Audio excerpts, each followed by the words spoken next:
കേരള ബ്ലാസ്റ്റേഴ്സിന്റെ ഓരോ മത്സരങ്ങളും കഴിഞ്ഞ ശേഷം ആരാധകർ എല്ലാവരും ആരെങ്കിലും ഒരാളെ വാഴ്ത്തിപ്പാടുന്നത് പതിവാണ്. അത് പലപ്പോഴും അഡ്രിയാൻ ലൂണ ആയിരിക്കാം, നോഹ സദുവ ആയിരിക്കാം, അല്ലെങ്കിൽ പ്രീതം കോട്ടാൽ ആയിരിക്കാം, സച്ചിൻ സുരേഷ് ആയിരിക്കാം. അങ്ങനെ ഒരുപാട് ആളുകളെ നമ്മൾ വാഴ്ത്തിപ്പാടുന്നതിന്റെ ഇടയ്ക്ക് ഒരു മനുഷ്യൻ ഒലിച്ചു കളയുന്ന തന്റെ ശരീരത്തിൽ നിന്നും പുറത്തേക്ക് വമിപ്പിച്ച് കളയുന്ന വിയർപ്പ് തുള്ളികൾക്ക് കണക്കെടുക്കാൻ എല്ലാവരും മറന്നു പോകുന്നുണ്ട്. അത്തരത്തിൽ വിയർപ്പൊഴുക്കി കളിച്ചിട്ട് പോലും അധികമാരും പ്രശംസിക്കാത്ത ഒരു താരമുണ്ട് കേരള ബ്ലാസ്റ്റേഴ്സിൽ. ബ്ലാസ്റ്റേഴ്സിന്റെ പ്രതിരോധത്തിന്റെ ഇടത്തെ കവാടത്തിന്റെ കാവൽക്കാരൻ ഐവൻ സിംഗിന് ഐബൻ പകരക്കാരനായിട്ട് ഒരു സെക്കൻഡ് ചോയ്സ് ആയിട്ട് മാത്രം മുംബൈ സിറ്റിയിൽ നിന്നും ലോൺ അടിസ്ഥാനത്തിൽ വന്ന നവോച്ച സിംഗ് എന്ന് കേരള ബ്ലാസ്റ്റേഴ്സിന്റെ ലെഫ്റ്റ് വിംഗ് ബാക്കിൽ ഏറ്റവും വലിയ പ്രതീക്ഷയും വിശ്വാസവും ഒക്കെയാണ്. പ്രതീക്ഷയല്ല, വിശ്വാസമാണ്. നവോച്ച സിംഗ് ഉള്ള കാലത്തോളം നമ്മൾ സേഫ് ആണ്. നവോച്ച സിംഗിന്റെ സ്റ്റാർട്ട് എല്ലാ കളിയിലും വളരെയധികം ഇംപ്രസീവ് ആണ്. പക്ഷേ നമ്മൾ ആരും അത് ശ്രദ്ധിക്കുന്നതേ ഇല്ല. ഇന്നത്തെ കണക്ക് മാത്രം എടുത്ത് നോക്കിക്കഴിഞ്ഞാൽ 2 ക്ലിയറൻസുകൾ നവോച്ച സിംഗ് ചെയ്തു. അതിനകത്ത് ഒരു ഹെഡർ ക്ലിയറൻസും പിന്നെ ചെക്കൻ ഉണ്ടാക്കിയിട്ടുണ്ട്.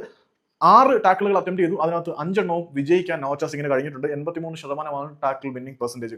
പിന്നെ റിക്കവറിയുടെ കാര്യത്തിൽ 4 റിക്കവറികൾ ഇന്ന് നവോച്ച സിംഗ് നടത്തിയിട്ടുണ്ടായിരുന്നു. അതുകൂടാതെ 3 ഇന്റർസെപ്ഷനുകളും നവോച്ച സിംഗ് നടത്തിയിട്ടുണ്ട്. ഗ്രൗണ്ട് ഡ്യൂലുകൾ 8 എണ്ണം അറ്റൻഡ് ചെയ്തു. അതിനകത്ത് 6 എണ്ണം വിജയിച്ചു, 75% വിജയ ശതമാനം. പിന്നെ ഒരു ഏരിയൽ ഡ്യൂലുകളുടെ കാര്യത്തിൽ 1 എണ്ണം അറ്റംപ്റ്റ് ചെയ്തോളൂ, 1 എണ്ണം വിജയിക്കാനും കഴിഞ്ഞു, 100% വിക്ടറി.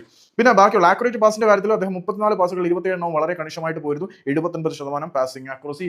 അബ്സല്യൂട്ട്ലി ഈ മനുഷ്യൻ കേരള ബ്ലാസ്റ്റേഴ്സിന്റെ പ്രതിരോധത്തിന്റെ ഇടത്തെ കവാടത്തിൽ ഒലിപ്പിച്ച വിയർപ്പ് തുള്ളികളുടെ കണക്കെടുക്കാൻ നിന്നാൽ നമ്മൾ എല്ലാവരും അയാളോട് കടപ്പെട്ടിരിക്കും. കാരണം അയാളുടെ ശരീരത്തിൽ നിന്നും പുറത്തേക്ക് വമിച്ച വിയർപ്പ് തുള്ളികളിൽ കേരള ബ്ലാസ്റ്റേഴ്സിന്റെ ജീവായുസിന്റെ നാഡിയുടെ ബലമുണ്ട് എന്ന് പറയേണ്ടി വരും. കാരണം നവോച്ച സിംഗ് ബ്ലാസ്റ്റേഴ്സിന്റെ രക്ഷകൻ തന്നെയാണ്. പക്ഷെ അണ്ടർ റേറ്റഡ് അൺഅപ്രീഷിയേറ്റഡ് ഹീറോ എന്ന് തന്നെ നവോച്ചയെ വിളിക്കണം.